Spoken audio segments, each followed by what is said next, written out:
peluang anda.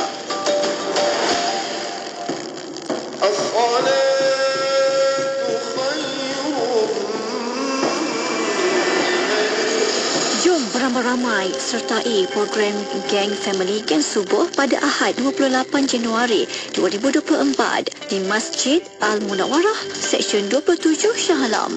Bersama Imam Subuh Undangan Syekh Abdul Karim Omar Al-Fatani Al-Makid. Program dimeriahkan lagi dengan kehadiran barisan penyampai IKIM FM, kumpulan intim Lah Ahmad, maskot Omar Hana dan Ustaz Syarizan Daud.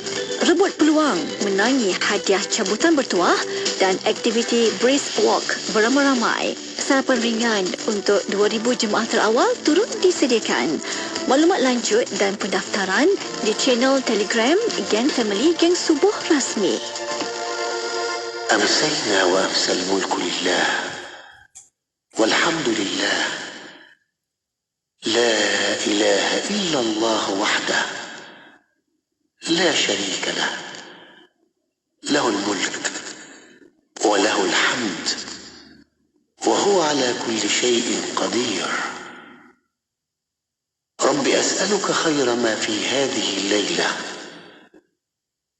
وخير ما بعدها وأعوذ بك من شر ما في هذه الليلة وشر ما بعدها رب أعوذ بك من الكسل وسوء الكبر رب أعوذ بك من عذاب في النار وعذاب في القبر. Kami dan seluruh kerajaan memasuki waktu petang kerana Allah. Segala puji bagi Allah. Tiada sesembahan yang berhak disembah melainkan Allah semata. Tiada sekutu baginya. Semua kerajaan hanya miliknya dan segala pujian hanya untuknya. Dia maha berkuasa atas segala sesuatu. Wahai Tuhanku, aku memohon kebaikan yang ada di hari ini dan setelahnya. Sebaliknya aku memohon perlindungan dari keburukan yang ada di hari ini dan setelahnya. Wahai Tuhanku, aku berlindung kepadamu dari kemalasan dan buruknya umur tua. Wahai Tuhanku, aku berlindung kepadamu dari azab neraka dan azab kubur. Allahumma farijal ham kashifal gham mujib da'watal muttarrin rahman ad-dunya wal akhirah Allahumma farijal ham كاشف الغم مجيب دعوة المضطرين رحمن الدنيا والآخرة ورحيمهما أنت ترحمني فارحمني أنت ترحمني برحمة تغنيني بها عن رحمة من سواك. Assalamualaikum, saya Ustaz Hanafiah Abdul Malik. Sungguh mengejutkan, 20 tahun tanpa masjid bagi penduduk di kawasan Lestari Perdana. Mari berwakaf kepada pembinaan Masjid Lestari Perdana, Bandar Putra Permai Seri Kembangan Selangor. Hubungi Hafiz 012-650-2312 atau Syahril 019-324-4985.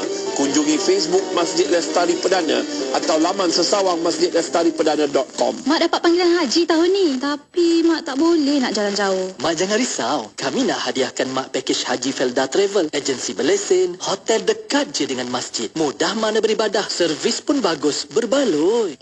Betul ke Man? Betul Mak, haji kan sekali seumur hidup. Kami nak yang terbaik untuk Mak. Alhamdulillah, bagus anak-anak Mak. Jamin berbaloi. Mencari pakej haji? Hubungi 019-279-0022 atau layari feldatravel.com.my. Institut Kefahaman Islam Malaysia mempelawa individu berbakat untuk mengisi jawatan Eksekutif Pemasaran Grade EP29.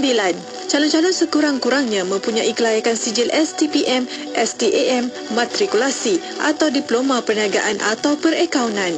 Syarat umur adalah tidak kurang daripada 23 tahun pada tarikh tutup iklan jawatan, mempunyai minima 2 tahun dalam bidang jualan dan pemasaran iklan radio, TV, buku, sewaan dewan dan pengurusan acara. Keutamaan diberikan kepada yang mahir berkomunikasi dalam bahasa Inggeris. Tugas adalah membantu pengurus pemasaran merancang strategi pemasaran yang efektif dan pembudayaan inovasi di IKIM. Kemukakan permohonan sebelum atau pada 29 Januari 2024 ke Unit Modal Insan Institut Kefahaman Islam Malaysia. Maklumat lanjut, layari www.ikim.gov.my atau hubungi 03 6204 6259. Tenangkan fikiran anda dengan Kembara Inspirasi bersama Mona Jasman. Sejak dari mula diri berimajinasi, di segenap minda gambaran bukan ilusi. Percaya segala mimpi pastikan menjadi kenyataan. Semoga Tuhan terangi semua lorong-lorong perjalanan. Tunjukkan aku mengerti, tiada yang lebih upaya darinya. Aku ketahui kepadanya kita berserah berdoa.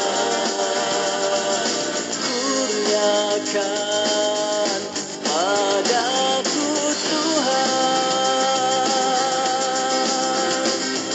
satu kehidupan persis perjalanan, liku dan berduri menanti seribu halangan. Tempuhi akan pasti ku berusaha sedaya diri ini. Ku pasti aku mengerti, tiada yang lebih upaya darinya. Aku ketahui kepadanya kita berserah berdoa. Kurniakan kemenanganku di dunia, bila Dia Turi Pencipta, di dalamku di syurga,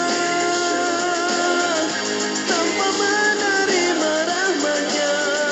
Tuhan peliharalah hamba-Mu ini yang lemah.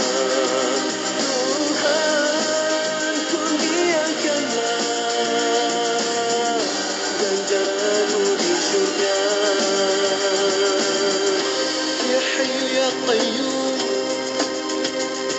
birahmatika kehidupan persis perjalanan, liku dan berduri menanti seribu halangan. Ku pasti aku mengerti, tiada yang lebih upaya darinya. Aku ketahui kepadanya kita berserah berdoa.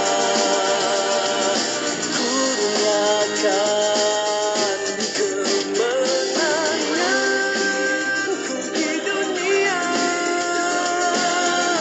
bila Dia Turi Pencipta, di dalamku di syurga, tanpa menerima rahmat-Nya.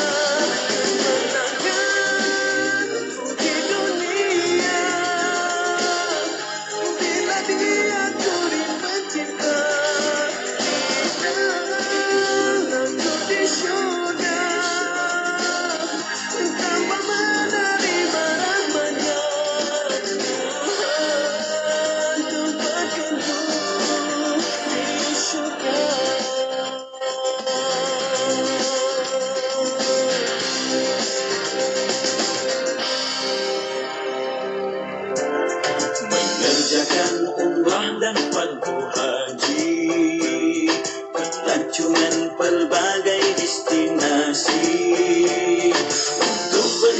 Kecepatan efisien yang besar, DH Travel untuk anda. Tabung Haji Travel, inspirasi anda sedunia. Hai Lina, kenapa tak pakai sarung tangan untuk ambil makanan kucing tu? Kita tak tahu bahan mentah apa yang digunakan tu. Alah, ibu ni makanan kucing jenama Power Cat keluaran Adabi. Wah, Power Cat, produk keluaran Adabi. Ya, ibu. Semua bahan mentah adalah dari sumber halal Thailand yang dijamin oleh Adabi. Power Cat juga berkhasiat si oyen selera makan, jarang sakit dan najisnya tak berbau sangat. Tiada pengawet, tiada pewarna dan tiada tambahan garam. Alhamdulillah ada Power Cat untuk nasi oyen. Power Cat, kucing sihat dan gembira. Encik Bahim, ada dengar tak IKIM FM nak terbitkan pelbagai rancangan khas Ramadan tahun ni? Ada peluang tau untuk kita jadi penaja. Serius ke Encik Imran? Bagus tu. Jomlah kita sertai dan semarakkan bulan Ramadan yang penuh berkat ni bersama IKIM FM. Macam mana nak jadi penaja? Senang je Encik Bahim. Kita hubungi je nombor ni 017-345-2564 atau 012-686-9236. Terbaik, produk kita pun boleh sampai kepada lebih sejuta pendengar. Apa lagi? Jom kita sertai sebagai rakan penaja dan menjadi sebahagian dari pengalaman Ramadan yang bermakna bersama IKIM FM.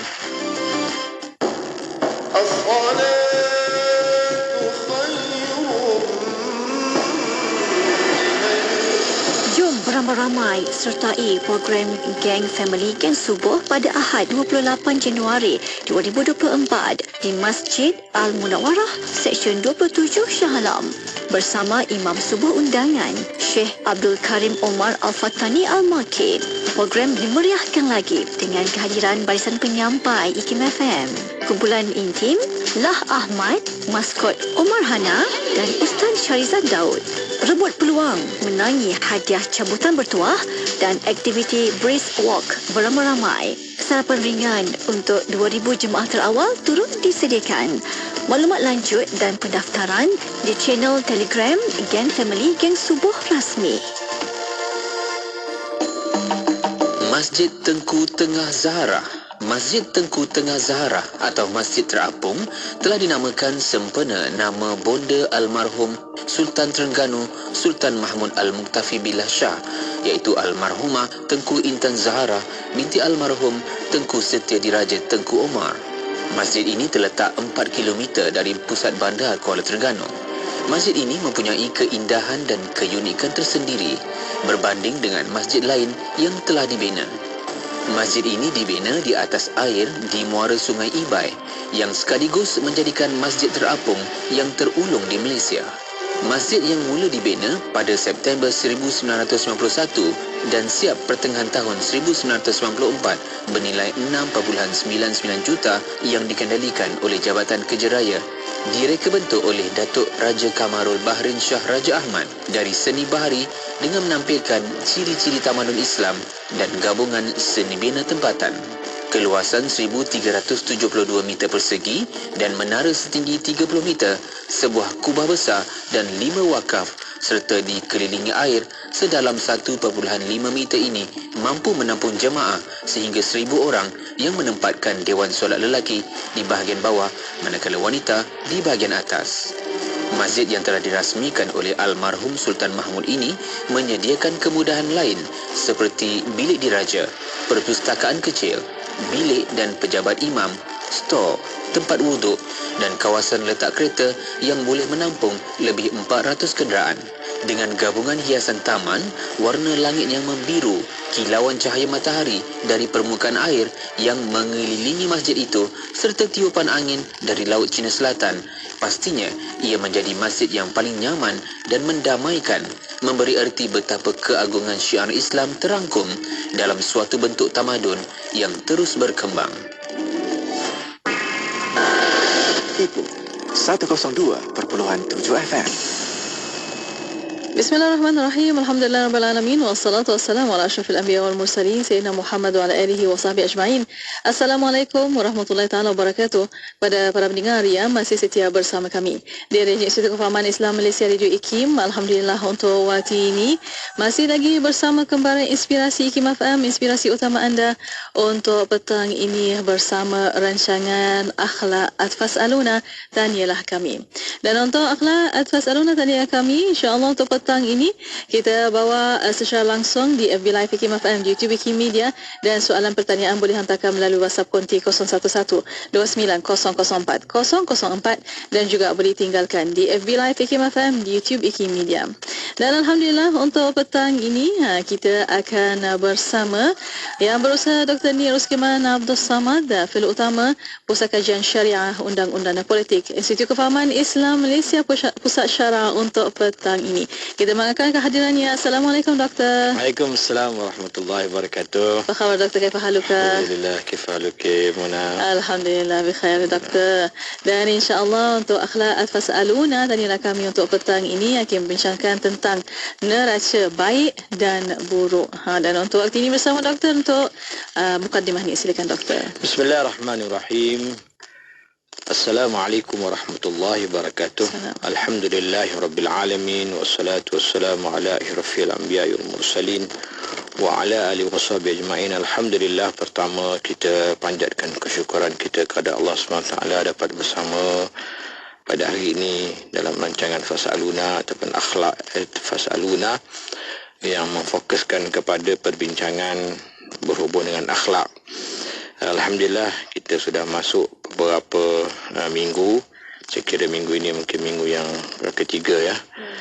Dan kita dah bicarakan sepintas selalu beberapa perkara berhubung dengan akhlak, ta'rif akhlak dan sebagainya.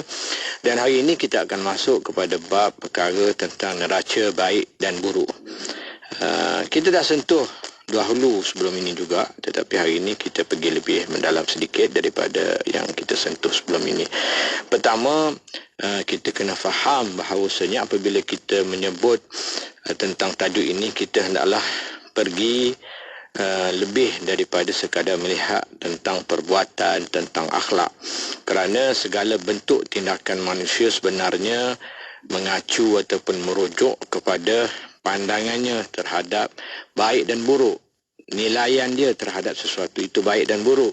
Kita katakan nilai dia membentuk ataupun membawa kepada perbuatan ataupun tindakan. Tindakan dia membentuk kepada setelah berulang kali dilakukan secara berturut-turut, kerap kali dilakukan, lama kelamaan tindakan itu berubah menjadi apa yang kita panggil sebagai tabiat. Dan tabiat pula setelah dilakukan berulang kali, kerap kali dilakukan, lama kelamaan dia menjadi akhlak. Jadi itu adalah bagaimana terhasilnya apa yang kita katakan akhlak.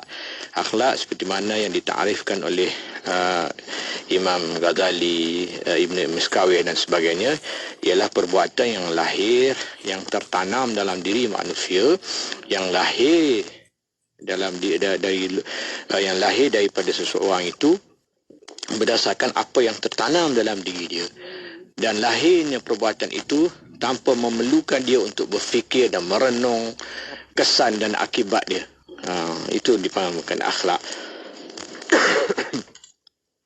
Jadi kalau kita katakan begitu, maknanya akhlak ini sesuatu yang dalam diri dia, yang tertanam, yang terbit daripada diri dia seseorang itu tanpa dia perlu berfikir, tanpa dia perlu merenung. Kalau seorang itu pemurah, kita bagi contoh itu kan, dia tak perlu berfikir dah, aku ni nak sedekah ke tak nak sedekah ke, nak sedekah ke tak nak sedekah ke. Dia tak berfikir. Kalau orang yang belum sampai berakhlak dengan seorang yang pemurah, dia akan masih berfikir-fikir lagi. Ataupun benda-benda lain jugalah, akhlak yang lain jugalah. Akhlak pemarah ke, orang yang memiliki akhlak buruk yang pemarah, dia tak fikir dah, dia marah je sebab memang dia akhlak buruk. Dia marah je. Dia marah, bahkan dia bangga dengan akhlak dia yang buruk. Laser dia ke apa, mulut laser ke apa ke. Kan? Tapi semuanya itu akhir sekali mana akhlak itu, dan kemudian kita kata sebelum akhlak itu ialah tabiat yang dibuat secara harian dibuat berkali-kali. Sebelum tabiat itu kita kata bermula dengan suatu tindakan. Kan? Dia kita buat satu perkara tu, kita buat sekali, kita buat. Kemudian kita ulang buat. Sekali kita buat, kita nama dia sebagai satu perbuatan biasa saja. Kan? Perbuatan, amalan, tindakan yang biasa saja. Tetapi sekiranya kita buat sebagai ulang-ulang kali kita buat, dia sudah jadi tabiat. Dan tabiat itu sekiranya diulang-ulang, dia akan jadi akhlak. Tapi sebenarnya apa yang menjadikan kita melakukan sesuatu perbuatan? Apa yang menyebab kita buat sesuatu itu? Kenapa seorang berderma? Kenapa seorang bersedekah? Kenapa seorang bersabar? Dia ada sebab dia. Ini dia punya core dia punya dalaman dia, inti dia, dalam. Apa? Ini yang dikatakan nilai. Yang membentuk dia punya tindakan itu. Nilai yang membentuk tindakan itu. Kita ambil contoh apa yang berlaku kepada saudara kita di Gaza. Kan mereka mempunyai nilai yang sangat tinggi terhadap takdir Allah Ta'ala terhadap mereka. Kan luar biasa. Sangat luar biasa. Sangat luar biasa.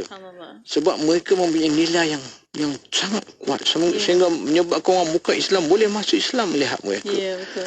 Kan bagaimana kehilangan anak kecil, kehilangan bayi dan sebagainya. Itu suatu yang tinggi.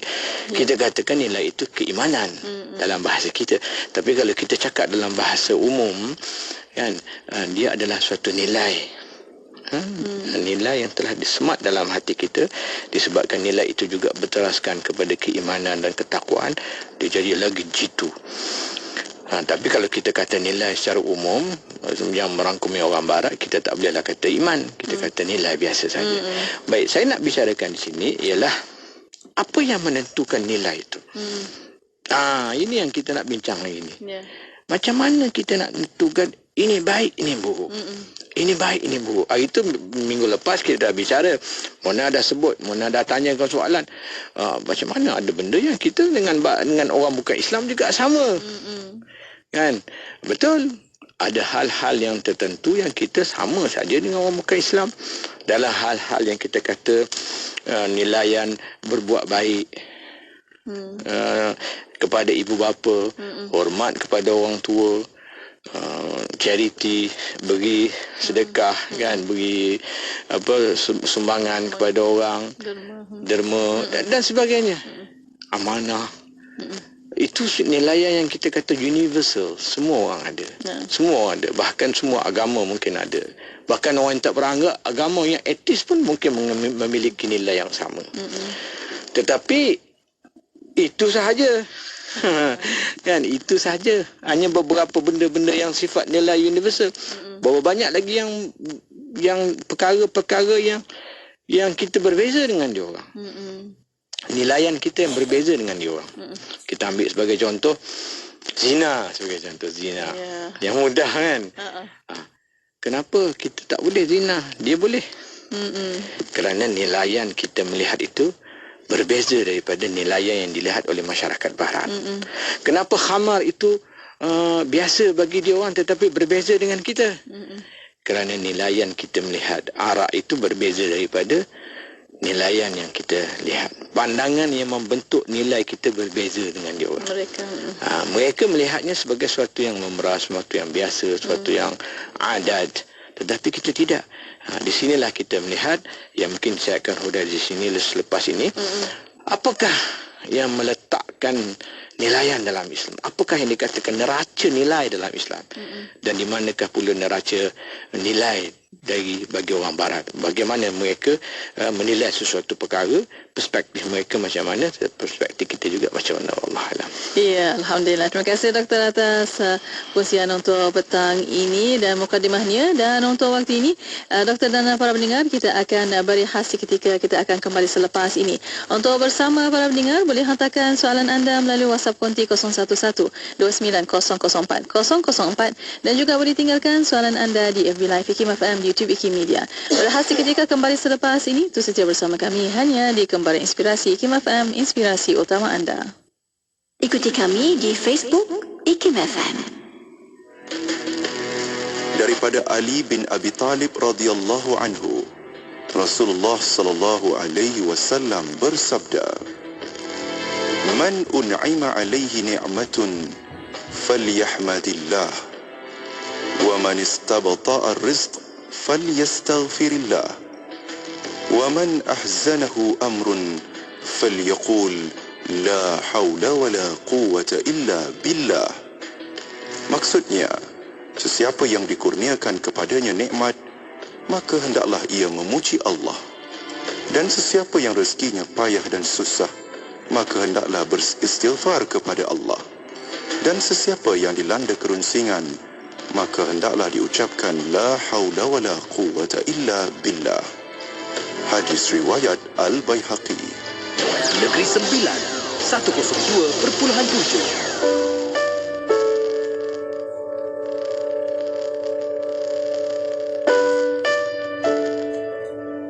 Harga diri itu ialah penilaian seseorang terhadap dirinya sendiri tentang keupayaan dan kemampuannya untuk berjaya dan bahagia dalam hidup di dunia dan di akhirat. Subhanallah, tanda orang yang menghargai dirinya sendiri ialah dia menilai dirinya bernilai sungguh, berharga sungguh. Dia yakin dan dia percaya dia mampu berjaya, dia mampu bahagia dalam hidup ini. Walaupun mungkin dia bukan orang yang terpandai, walaupun dia bukan orang yang tercantik ataupun orang yang mempunyai pangkat yang tinggi, tak semestinya dia syukur dengan diri dia sendiri.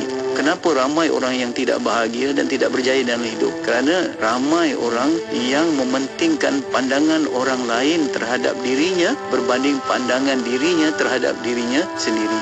Apa orang lain kata, apa orang nak kata, apa orang nak komen, itu yang sangat dipentingkan, sangat difikirkan, sangat difokuskan. Padahal bisikan hati pada dirinya sendiri, iaitu self talknya itu yang sangat lebih penting. Kuala Terengganu 100.2. Bismillah, alhamdulillah, wassalatu wassalamu ala rasulillah. Alhamdulillah masih bersama untuk waktu ini. Kembali inspirasi Hikmah FM, inspirasi utama anda untuk akhlak Atfas Aluna dan ialah kami. Masih lagi bersama yang berusaha Dr. Ni Ruskiman Abdul Samad, Fellow Utama Pusat Kajian Syariah Undang-Undang dan Politik Institut Kefahaman Islam Malaysia pada waktu ini.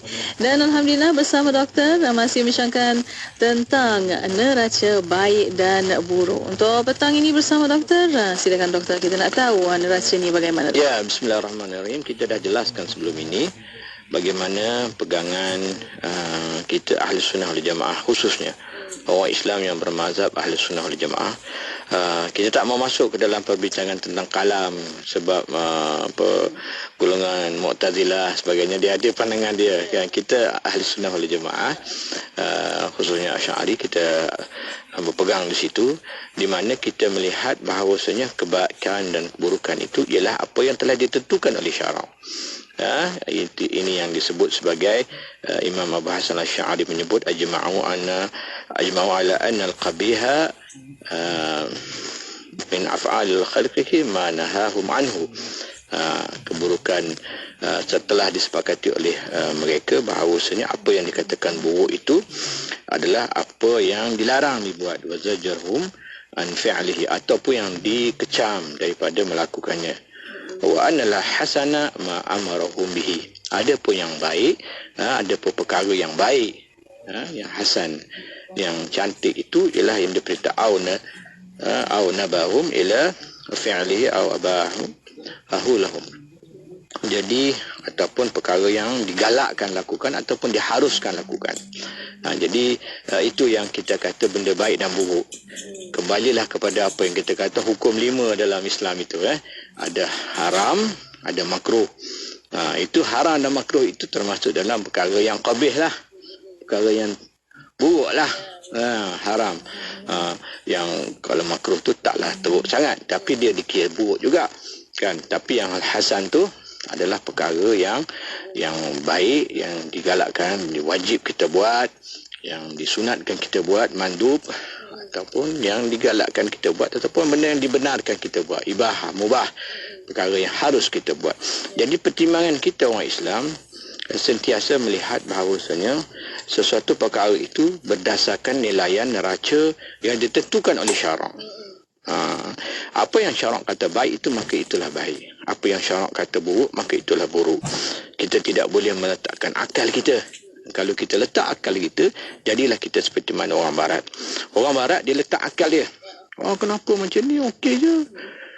Kan apa yang ada keseronokan, apa yang seronok, okey, kita dua adopt, consent adopt, dua-dua bersetuju, tak ada masalah.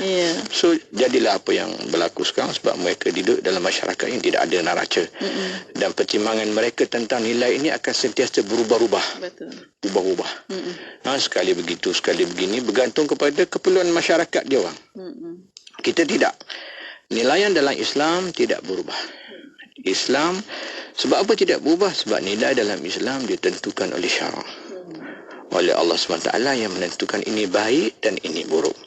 Bukan oleh nilaian akal manusia. Sebab apa?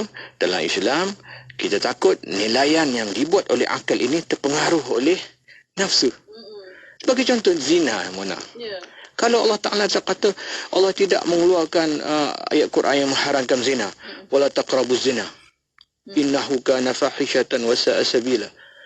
Jangan kamu dekati zina, kerana ia satu jalan yang keji, jahat semua kan. Kita berzina. Mungkin kita berzina. Mungkin. Sebab seronoklah orang berzina kan. Apa, tak ada apa. Tapi sebab ada sekatan di situ. Allah kata jangan. Tak kira lah seronok kata seronok. Jangan, tak boleh. Sama juga benda-benda lain. Kalau kita lihat dalam Quran menyebut tentang khamar. Innamal khamru wal maisir. Judi. Kan? Seronok berjudi. Bagi orang berjudi ya. Mungkin seronok. Kita tak tahu, kita tak berjudi. Wal ansab. Kan? Wal azlam. Rijsum minan amali syaitan. Fajtanibuh. Kan? Bertilik, menenung nasib, menyembelih korban untuk berhala dan sebagainya, itu adalah amalan syaitan. Jauhlah kamu.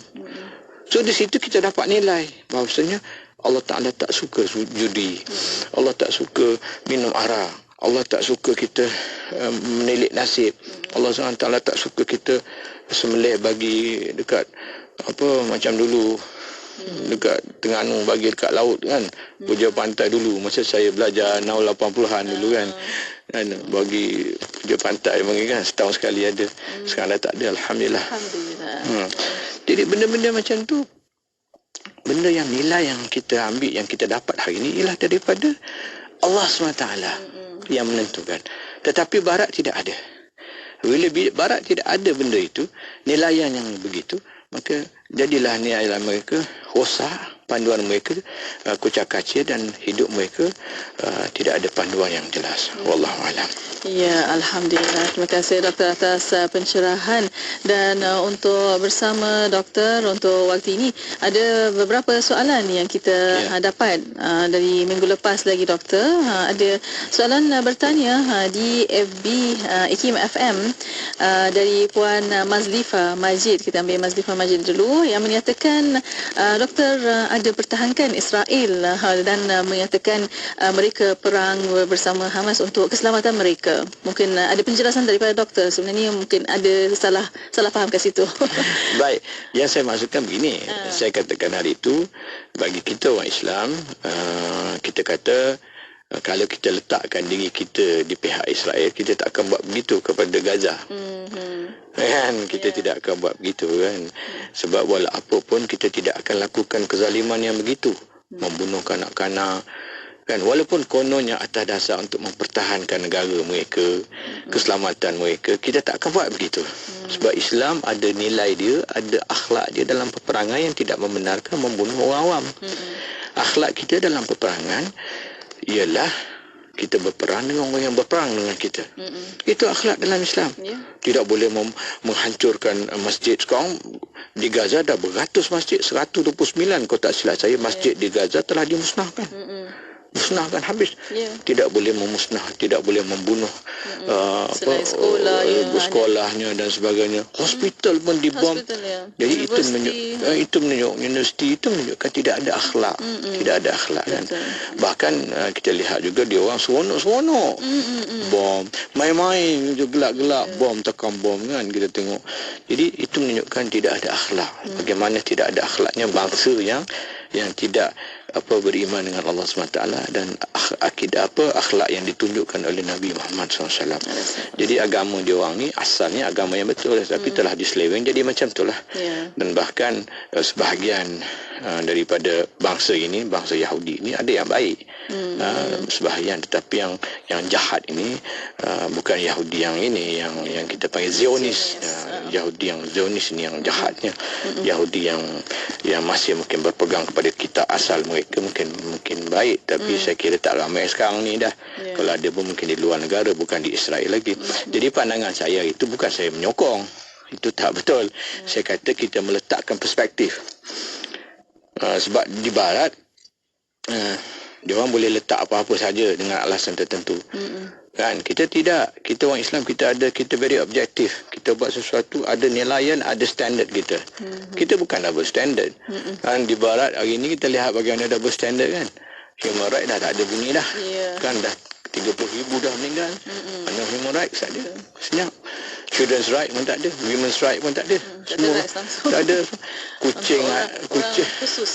Kucing, anjing semua mati. Kan tak ada, habis semua. Jadi di situ kita lihat bagaimana double standardnya bangsa lain berbanding dengan orang Islam. Sebab orang Islam, kalau Islam ini memerintah, Islam ini mentadbir alam ini aman. Tetapi apabila Islam duduk di bawah, akan jadi huru-hara, akan jadi kacau. Lihat ahli Islam dengan negara mana Islam minoriti, mana Islam boleh aman selamat. Dan di Palestin pun sebab Islam tidak ada kekuatan ketenteraan dan sebagainya, itu yang kita kena buli selalu. Jadi di sini jugalah perlunya persiapan kita untuk mendalami Islam, mendalami ilmu-ilmu, memperkuatkan doa idullah mastata'tum min quwwah. InsyaAllah, Alhamdulillah. Semoga ada kefahaman dan menjawab soalan Puan Mazlifah Majid. Alhamdulillah. Dan untuk waktu ini, Doktor, kita akan berehat sekali lagi. Kita akan kembali selepas ini untuk bersama para pendengar. Terus hantarkan soalan anda melalui WhatsApp konti 01129004 dan juga boleh tinggalkan di FB Live IKIM FM, YouTube IKIM Media. Berehat sekali lagi, kembali selepas ini. Terus saja bersama kami hanya di Kembali Inspirasi IKIM FM, inspirasi utama anda. IKIM FM sentiasa memberi anda lagu-lagu ketuhanan yang terbaik.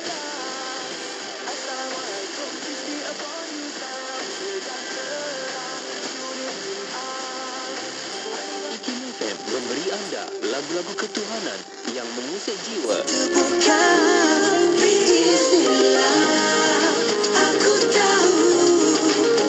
IKIM FM, inspirasi utama anda.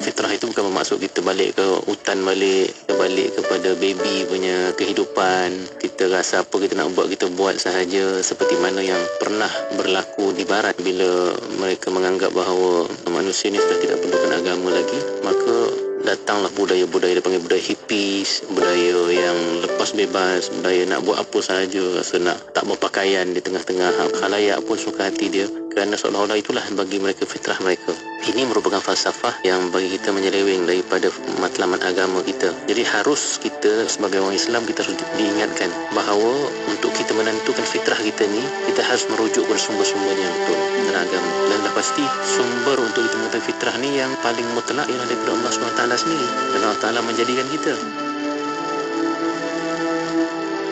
Johor Bahru 106.2 FM. Ikuti kami di TikTok @Radio IKIM. Tidak kira di mana jua destinasi anda, IKIM FM sentiasa menemani perjalanan dan kembara anda dengan juadah minda yang bermanfaat. Menerusi rancangan terbaik kami, dengarkan setiap hari rancangan Hayya Bil Arabiyah, Pesona di Zahra, Islam Agamaku, Fas'aluna, Imanuna dan Usrah Nurani bersama Mona Jasman.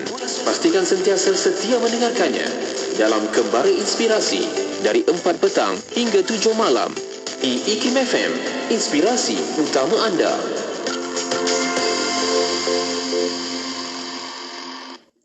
Kembali Inspirasi Hikmah FM, inspirasi utama anda. Alhamdulillah masih bersama untuk waktu ini. Akhlak Atfal Sa'aluna, tanyalah kami bersama Berusaha Dr. Nir Uskiman Abdul Samad, Fellow Utama Pusat Kajian Syariah Undang-Undang dan Politik Institut Kefahaman Islam Malaysia.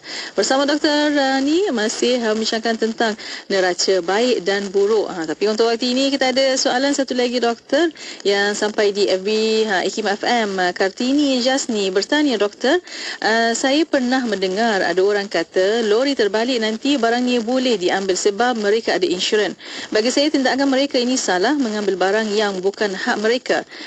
Boleh Doktor explain etika kita sebagai Muslim boleh buat apa bila terjumpa keadaan sedemikian? Bagaimana Doktor? Baik, pertama barang yang lori terbalik tu itu bukan barang yang terjumpa. Bukan luqatah. Bukan luqatah. Luqatah ni barang yang kita jumpa yang kita tak tahu siapa pemilik dia. Betul. Yang ni kita tahu pemilik dia. Pemilik dia mestilah lori tu kan. Lori yang owner lori tu lah. Owner lori tu ataupun boleh tanya driver tu siapa punya, lori mana, kilang mana kan, boleh tahu. So tidak timbul masalah isu luqatah tu. Jadi kalau isu luqatah berasingan, kalau isu ni kita dah tahu. Tak kira lah yang jumpa tu yang terbalik tu ada insurans ke tak ada insurans, yang penting dia bukan hak kita. Dia bukan harta kita. Semua kereta ada insurans. Semua ada insurans. Semua ada insurans, kereta semua ada insurans kan. So tak kira lah dia ada insurans ke tak ada insurans ke, kita tak boleh nak ambil. Itu bukan hak kita nak ambil. Jadi tutup kes, habis. Tak payah terliur lah nak ambil kalau terjumpa lori terbalik ke apa, berebut-rebut pergi ambil gula ke apa ke. Tolonglah dia kan. Tolong bagus. Tolong ambil, kumpulkan balik, letak satu tempat. Boleh. Nak ambil tak boleh. Itu tak boleh. Hukum dia haram kita ambil. Itu bukan barang kita. Kalau luqatah berbeza. Dan saya kira soalan yang dia ajukan bukan luqatah lah. Luqatah ni barang yang dijumpa yang kita tak tahu siapa tuan dia, dia hukum dia berbeza-beza. Ada yang kata kalau orang tu amanah dia boleh ambil, kalau dia tidak amanah jangan ambil kan. Kalau dia ambil ada amanah dia kena iklan pula. Kena jaga. Ada tempoh juga. Ada tempoh juga. Ada kata terus setahun dan sebagainya. Dia ambil bukan dia ambil untuk dia ambil untuk diiklankan. Untuk kena iklan dan sebagainya. Kalau barang yang dijumpa tu yang dia tak tahu tuan lah. Tapi dalam hal lori terbalik ni dia berbeza. Kita tak boleh pakai itu. Yang jelasnya dalam hal ini tak boleh ambil. Hukum dia jelas haram. Jelas haram. Wallahu a'lam. Alhamdulillah. Terima kasih Doktor. Dan untuk waktu ini Doktor tinggal sedikit masa lagi untuk kesimpulan untuk tajuk petang ini, neraca baik dan buruk. Silakan Doktor. Baik, kesimpulan dia ringkas saja. Bagi kita orang Islam, tindakan kita, perbuatan kita, apa saja tingkah laku yang kita nak buat, kita kena lihat apa Quran hadis kata, apa syarak kata. Kalau syarak kata boleh, baik, boleh buat. Kalau syarak kata tak baik, tak elok, tak boleh buat. Walaupun dia kadang-kadang menyalahi akal fikiran kita. Kan kita rasa okey lah, kenapa pula? Tapi kalau syarak kata tak boleh, tak elok, maka kita kena tinggalkan. Jangan nak ragu-ragu. Kalau Quran kata babi itu haram, haramlah. Begitu jugalah benda-benda lain kan. Itu dalam soal makanan dan sebagainya. Tapi benda-benda lain, akhlak, benda-benda lain secara umum. Kan? Jadi kita kena ikut dan kita kena patuh. Adapun jangan terikut dengan budaya barat yang dia tidak ada nilaian, tidak ada neraca yang tetap seperti mana Islam. Kita kena bangga sebab kita punya neraca kita ini sangat konsisten. 1000 tahun macam ni lah, nilaian kita tak berubah. Sedangkan dia orang berubah-ubah. Dia orang berubah-ubah kan. Jadi saya kira itu saja. Wallahualam. Assalamualaikum warahmatullahi wabarakatuh. Waalaikumsalam warahmatullahi wabarakatuh. Terima kasih Dr. Nir Uskiman Abdul Samad. Itulah al-halal bayin wal haram bayin. Masya Allah. Alhamdulillah. Baik, fi akhir liqa syukran jazilan. Terima kasih Dr. Nir atas pertemuan untuk petang ini. InsyaAllah kita akan jumpa lagi. Assalamualaikum. Waalaikumsalam warahmatullahi wabarakatuh. Alhamdulillah. Dan untuk para pendengar, terima kasih kepada anda dan untuk anda terus setia bersama kami di Kembali Inspirasi Hikmah FM, inspirasi utama anda. Wari-wari saya Radio IKIM kat Seremban 102.7 FM. Dengar ya. Do you have trouble getting the kids or your partner to pull their weight when it comes to cleaning the house? Here's the tips to get the whole family doing their bit. 1. Chore charts. Either print or use a whiteboard and draw up chore charts and post them where everyone can see them. Rotate the jobs on a weekly basis. 2. Realistic goals. It's important to set realistic goals for a child. Set tasks they can easily do, such as tidying away their toys, helping with the dusting, sweeping, or hanging out washing. 3. Keep it short. Set a small task each day rather than saving all the jobs for the weekend, and the kids will be less likely to get bored. 4. Jobs of joy. If you find it hard to get your partner or children involved in chores around the house, try giving them several job options to choose from. Find out which jobs they prefer and assign them to these tasks and watch the cleaning begin. You might be surprised which jobs they take on. 5. Don't be a taskmaster. Your standards may never be met by your partner's skill. So cut them a little slack if the job isn't done to your high standards. Before you make a big deal about an average job, step back and consider if it's really worth complaining about. Ikuti kami di TikTok @RadioIKIM.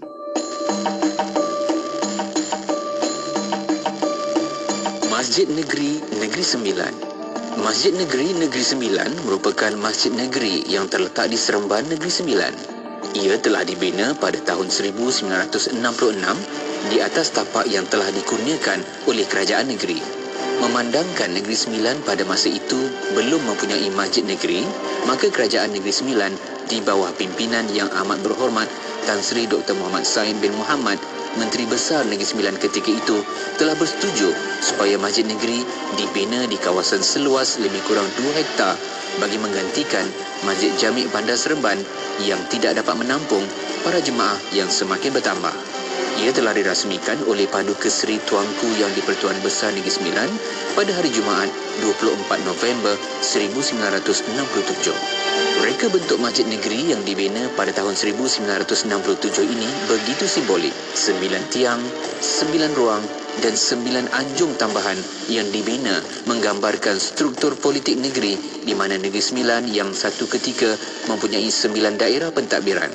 Masjid ini terletak bersebelahan dengan Taman Tasik Seremban di pusat bandar. Bekas bangunan Sekretariat Negeri berbentuk zaman kolonial juga terletak berhampiran. Masjid ini turut berhampiran dengan pusat pentadbiran kerajaan negeri iaitu Wisma Negeri, Wisma Persekutuan, Dewan Undangan Negeri serta Istana Hinggap. Reka bentuk masjid ini sangat unik dan menarik di mana ia merupakan seni bina moden bercampur elemen tradisional iaitu seni bina Minangkabau. Masjid ini mempunyai 3 aras. Aras pertama terletaknya bilik air, bilik wuduk, bilik kuliah, perpustakaan Islam dan juga pejabat pentadbiran masjid. Aras kedua terletaknya Dewan Solat Utama dan juga ruang solat sisi. Di ruang solat sisi, pengunjung boleh melihat keindahan Taman Tasik Seremban yang terletak bersebelahan masjid. Aras ketiga adalah ruang solat tambahan yang terletak di setiap diameter Dewan Solat Utama serta ruang lega di setiap sisi. Selain itu, sebuah menara terletak bersebelahan masjid. 9 tiang masjid merupakan tarikan utama seni bina masjid ini dari luar. Ia juga kelihatan cukup menarik pada waktu malam apabila setiap tiang ini dipancarkan lampu. Dinding Dewan Solat Utama dipadankan dengan kaca dan kayu dan Dewan Solat Utama ini dilengkapi dengan sistem penghawa dingin. Bicara bermanfaat berbagai segmen, rancangan dakwah setiap hari, lagu-lagu Islami sepanjang masa. Dengarkan di IKIM FM, inspirasi utama anda. Hamka. Profesor Dr. Haji Abdul Malik Karim Amrullah atau lebih dikenali sebagai Hamka lahir di Sungai Batang, Tanjung Raya, Sumatera Barat pada 17 Februari 1908. Beliau merupakan ulama, sastrawan dan aktivis politik termasyhur Indonesia. Hamka aktif berdakwah sejak usia remaja. Wadah yang dipilih beliau ialah penulisan dan pidato. Pada tahun 1927, Hamka berangkat ke Makkah untuk menunaikan ibadah haji dan mendalami ilmu agama serta mempelajari bahasa Arab. Ciri-ciri kepemimpinan terserlah pada diri beliau, khususnya melalui penglibatan dan pemilihan beliau sebagai anggota pimpinan Pusat Muhammadiyah. Bahkan beliau dilantik sebagai penasihat pergerakan tersebut sehingga akhir hayatnya. Selain itu, Hamka juga merupakan Ketua Umum Majlis Ulama Indonesia. Walau bagaimanapun, beliau meletakkan jawatannya disebabkan mempertahankan fatwanya yang didesak pemerintah untuk ditarik balik. Dalam bidang politik, Hamka terlibat sebagai anggota Syarikat Islam dan Partai Masyumi. Beliau bersama-sama sahabatnya seperti Muhammad Nasir sentiasa konsisten memperjuangkan syariat Islam sebagai dasar negara Indonesia. Hamka juga aktif dalam bidang penulisan dan penerbitan. Sejak usia remaja lagi, beliau telah mula menulis dalam majalah seperti Khatibul Ummah dan Tabligh Muhammadiyah. Sebagai penulis, Hamka meninggalkan khazanah ilmu yang tidak terhitung nilainya. Antaranya termasuklah Tafsir Al-Azhar yang dihasilkannya semasa menjalani tempoh pemenjaraan selain di bawah lindungan Kaabah. Tenggelamnya kapal Van der Wijk, Keadilan Ilahi, Angkatan Baru, Terusir di dalam Lembah Kehidupan, Tasawuf Moden, Falsafah Hidup dan banyak lagi. Ilmuwan dan pejuang sanjungan tanah airnya Indonesia dan rantau Asia Tenggara ini meninggal dunia pada 24 Julai 1981 pada usia 73 tahun.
Terengganu